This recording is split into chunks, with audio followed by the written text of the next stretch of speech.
자, 한번 과학 역사상 유명한 한번 실험 얘기를 해보겠습니다.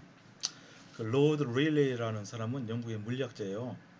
이분이 이제 아르곤 가스를 발견한功勞로 노벨 상을 받았는데요. 이분이 그 과학에 기여한 업적이 아주 큽니다.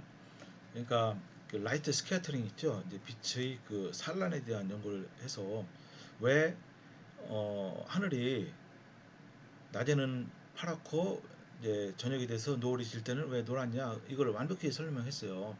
스캐터링, 아주 고전적인 스캐터링 현상을 설명했죠. 그래서 상당히 유명한 분이고, 이분이 원래 이름은, 원래 성은 스트럿이에요. 스트럿, STRUTT. 근데 이제 기여를 많이 해서 영국 왕실로부터 그 레일레이라는 자귀를 받았습니다. 그래서 이제 지금은 다 로드 레일레이, 레일레이라고 하는 앞에 로드를 대부분 붙여요. 또 비싼 사람이 있죠. 켈빈 있죠. 켈빈 경, 로드 켈빈. 그분도 그 본명이 아니죠. 그것도 워낙 과학계에 기여를 많이 해서 이제 자귀를 받은 경우입니다. 근데 이제 이 레일레이 경이 아르곤을 발견했는데 어떻게 발견했냐면요. 잘 보십시오.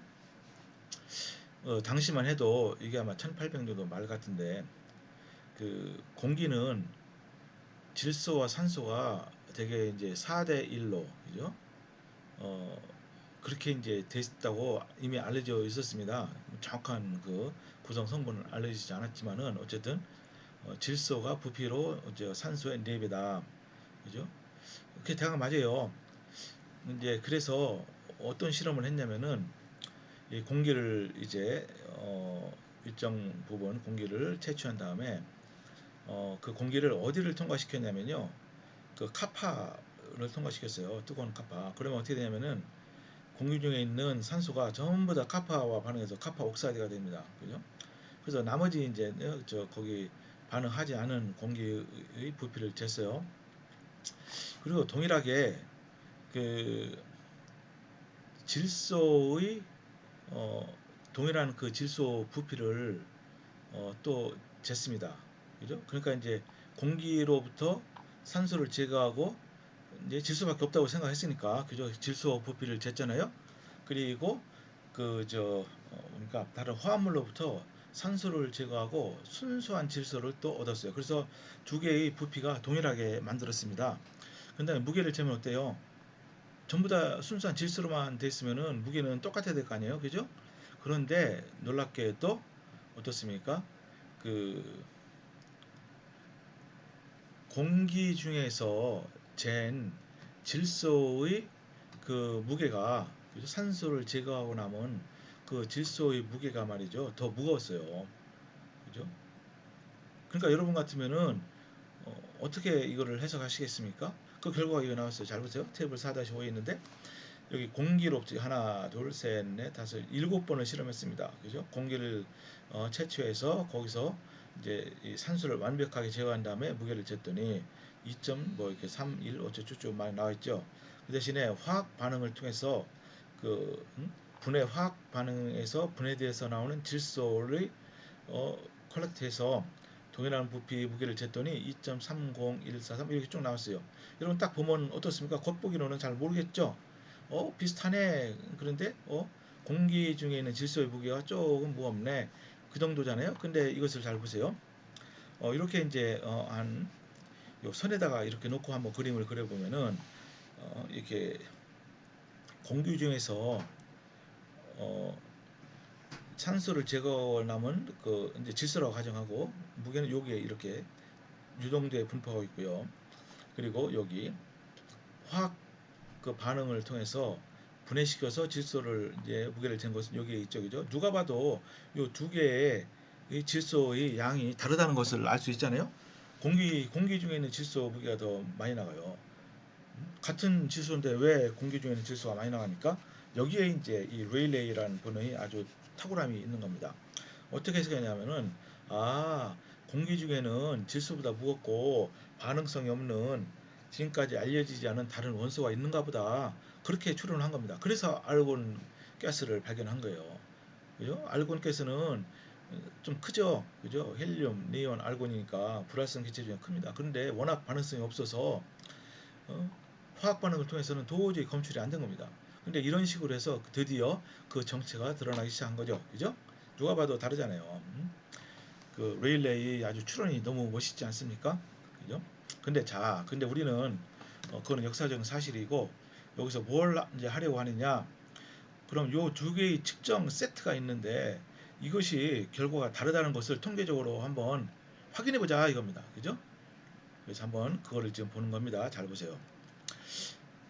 이때 이제 두 세트의 그죠? 어, 이게 데이터가 있어요. 이렇게 하나 세트의 평균은 x1 바, 또 하나는 x2 바 이렇게 해서 이거 식 어디 나오는지 전혀 모르겠습니다. 솔직히 말해서. 근데 일단 이 식을 씁니다. 그래서 요 식을 써서 요 t 값을 계산을 해요. 여기 보니까 이미 여기에 대해서 이제 평균과 표준 편차, 평균 표준 편차가 다 나와 있잖아요. 이렇게 계산했더니 21.7입니다. 21.7. 그리고 디그리 오브 프리덤도 계산해야 되는데 두 세트가 다른데 그럴 때의 디그리 오브 프리덤 계산식이 이렇다고 하면 이것도 어디서 나왔는지 전혀 모르겠어요. 그죠? 어쨌든 요 식을 이용해서 한번 푸는 겁니다. 그죠? 그래서 자유도를 계산해 봤더니 7.17이 나왔습니다. 이거는 반올림하니까 7 정도 되죠. 7. 그죠? 그러니까 어떻게 됩니까? 여러분요. 저걸 보면 되는 거죠. 그 어디를 보시냐면 그저 테이블을 보면 됩니다. t에 대한 테이블. 95% 컨피던스 인터벌 그 테이블에서 여기 자유도가 7인 그 지점 만나는 걸 여러분들 숫자를 읽어 보면은 뭐가 나오냐면요. 이렇게 나와. 자유도 7. 죄송합니다. 이게 7이 아니고 자유도 7 해야 돼요. 자유도 7. 이게 말하자면 테이블 값입니다. 이게 약간 실수했습니다. 2.365가 나오죠. 그죠? 근데 계산한 것은 21.7이고 그죠? 테이블로부터 구한 것은 2.365밖에 안 되니까 이게 훨씬 크잖아요. 그러니까 이게 벗어나는 거죠. 그죠? 그러니까 어떻게 계산 평가합니까? 두 개의 샘플은 다른 샘플이다. 그렇게 우리가 확신을 가지고 너무 다르잖아요. 달라도 그죠? 그렇게 우리가 판단하는 겁니다. 자, 그다음에 이제 그룹스 테스트라는 게 또 있어요. 이거는 굉장히 간단합니다. 이거는 아웃라이어 뭐죠? 아웃라이어. 그러니까 어떤 선에서 좀 벗어나는 그죠? 이제 그런 데이터를 과연 우리가 받아들여야 될 것이냐, 받아들이지 말아야 될 것이냐, 이제 그겁니다. 그죠? 그러니까 이것도 역시 G값을 계산한 겁니다. 그리고 G값 이거를 나타내는 테이블하고 비교해요. 그래서 G값이 계산한 게 더 크면은 이거는 다르구나. 이것은 굉장히 다른 측정이 잘못됐기 때문에 그것은 무시해도 된다. 이제 그런 거 할 때 쓰는 게 바로 그룹스 테스트입니다. 그러니까 여기도 이제 그런 방법론만 나왔지 그룹스 테스트가 나오게 된 배경, 그죠? 예를 들어 이렇게 이제 옵저베이션 수가 이렇게 3, 4부터 이렇게 나왔고요. 여기 이제 여기 주의 값이 이렇게 나와 있습니다. 그죠? 그래서 잠깐만요. 예, 또 죄송합니다. 어쨌든 이렇게 이제 관찰 횟수하고 이때 주의 값이 이렇게 나와 있어요. 그래서 비교하는 겁니다. 그러니까 기본적인 개념은 일단 이 테이블에 나온 값하고 이게 뭐 t 값이든 f 값이든 g 값이든 그게 비교해서 크면은 누얼 하이포테시스가 이제 기각돼서 뭐 차이가 있든지 의미 있게 다르다든지 뭐 이제 그렇게 판단하는 거예요. 그런데 이제 저희 문제는 이런 g 값, f 값, t 값 있잖아요. 그것이 어디서 나오는지를 제가 도저히 찾다 못 찾았어요. 다른 분한테 여쭤봐도 잘 모르겠고 일단 그런 사정만 여러분 이해해 주시면 감사하겠습니다.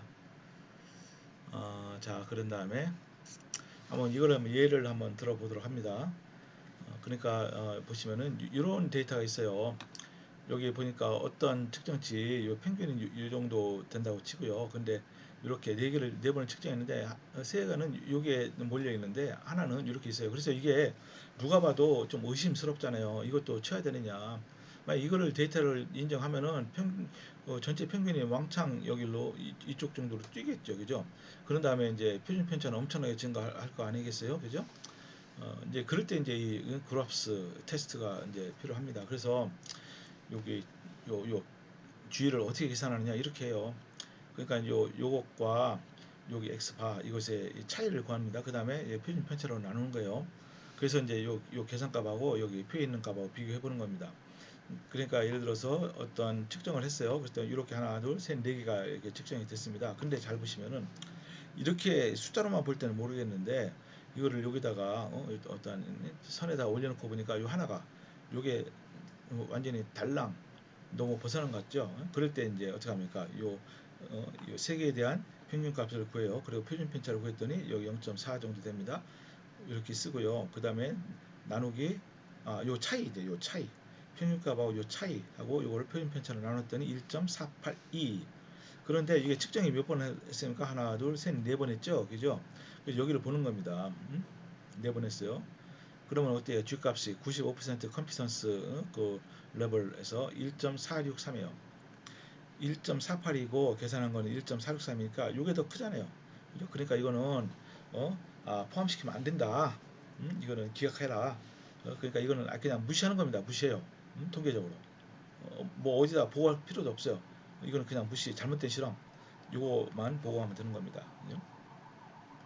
자, 그 다음에 진짜 중요한 이 내용을 보도록 하는데 잠시 쉬었다 하겠습니다.